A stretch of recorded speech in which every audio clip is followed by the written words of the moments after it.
Welcome everyone. My name is Mr. A, if you don't know already. And this phenomenal man is Rene, also known as Khal Drene. How's it going? And as we begin, why don't you tell people what you do and who you are and all that jazz? My name is Rene Koiter.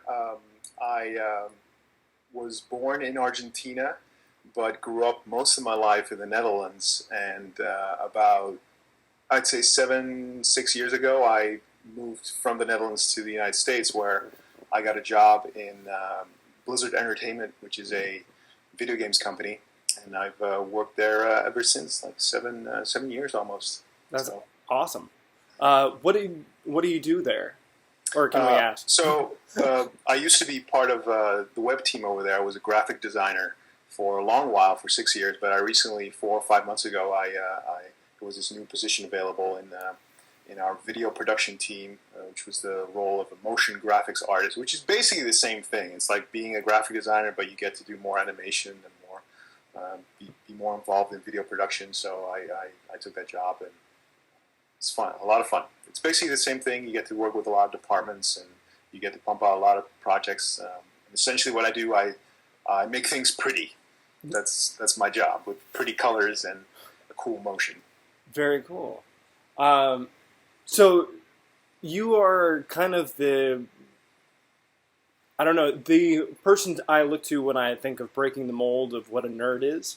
How so? Mainly because so you sit behind a computer and you make things pretty, as you say. Yes. You are a gamer, you are a cosplayer, you are all of those things, and yet you are incredibly fit. And I've seen you flip. What is that? An 800-pound tire? 850 specifically. 850 yes. Tire. So you are everything that. So I recently watched Revenge of the Nerds. Have you seen that? Yeah, of course. Yeah. So that is what everyone pictures in. Well, not anymore as much, but like that was the classic nerd. Geek, geek, everything like that. And so to have people like yourself totally go way against that, I mean, I guess you could be close to ogre, except you're a lot smarter than that, gentleman. I'm a super nerd. That's what I am. It's like I'm a strong nerd. Yeah. You are the poor man's Jason Momoa. That's you could say that. Yeah. As you are, so you have done Khal Drogo, which he played in the TV show, and then he has now been cast as Aquaman, and so you were talking about possibly doing that as well. Aquaman, that's an interesting choice. I've got it. Honestly, it all boils down to if the costume and the character are badass. You know. Yeah. Me personally, I'm not a big comic book geek. More video games and into movies and TV series. Mm-hmm. And I was never really a big fan of either Marvel or DC. Okay. So, and specifically Aquaman, like it's a character that never really caught my attention, you know. Mm-hmm. So we'll have to see if the character and the costume is badass. But yeah, we'll have to see. Yeah. I don't know. Well, it is Jason Momoa. I have a hard time thinking that he's going to be a wuss. Right. True. They could make him a very badass character. Maybe it's even a cameo. You know, like it could be like a short cameo, not even in costume, where because it's a movie that is going to lead up to Justice League, right? Like Superman versus Batman. As far as I can tell, yes. So it could be a cameo, and you just see him in civilian clothes, maybe, and then the costume is reserved for the later movie, the Justice League movie.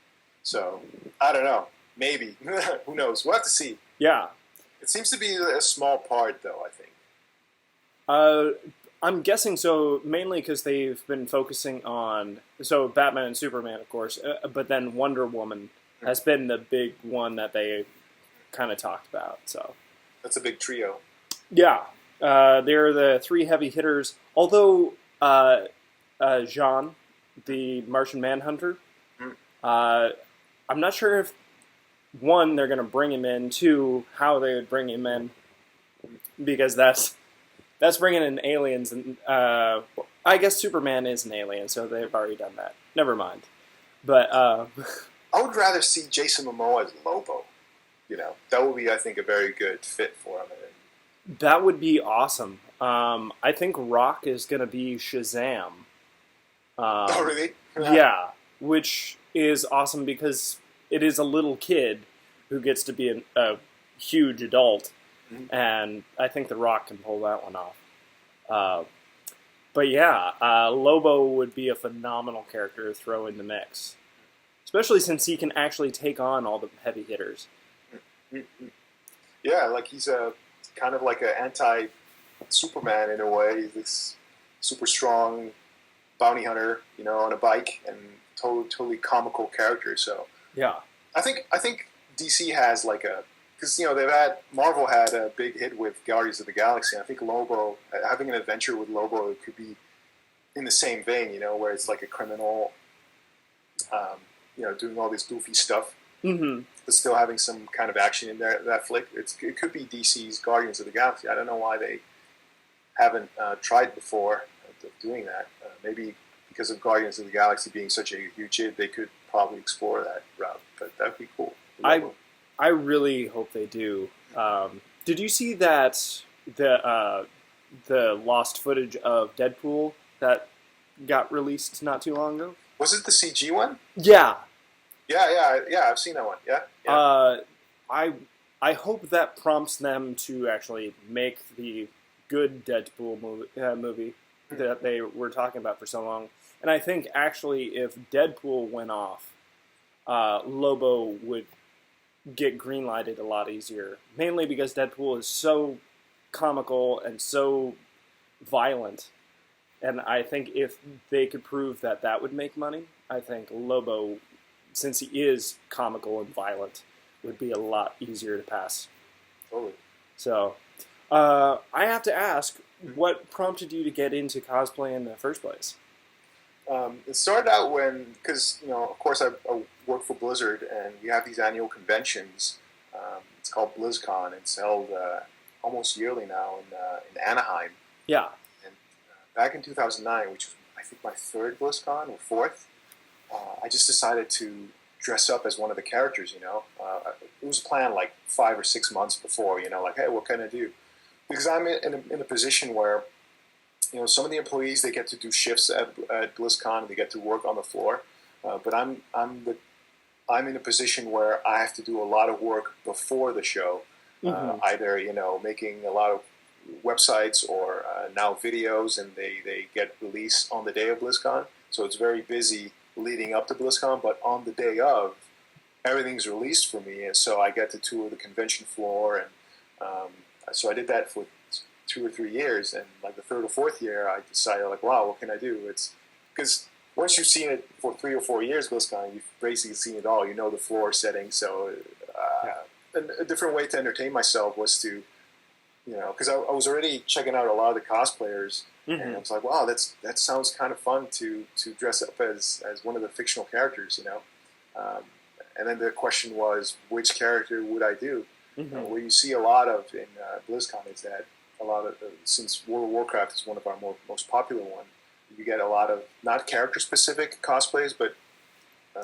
like an orc warrior or yeah, exactly. They something get like that. people do very generic. A lot of cosplayers, they put on the armor sets. Since it's not a specific hero, it's basically their own character. Yeah. Donning armor. And making props and armor for that, but I've never seen an iconic, a very iconic look-alike character of one of our universe. So I looked in the mirror like 6 or 8 months before that show, BlizzCon 2009, and I was like, oh, which character could I do? And it just dawned on me, and it was this character called Jim Raynor. He's from our StarCraft series. It's a sci-fi strategy game, and I assembled a costume, and I went to BlizzCon in 2009 dressed up as Raynor. It was a huge hit. Very nice. That was my first experience with cosplay. Yeah. And I take it went over well then. Yes. Like there were a lot of people taking pictures, and a lot of people really, complimented me like, "Hey, wow, you look like Raynor," Mm-hmm. So that was a good feeling, that I kind of became the character. Yes.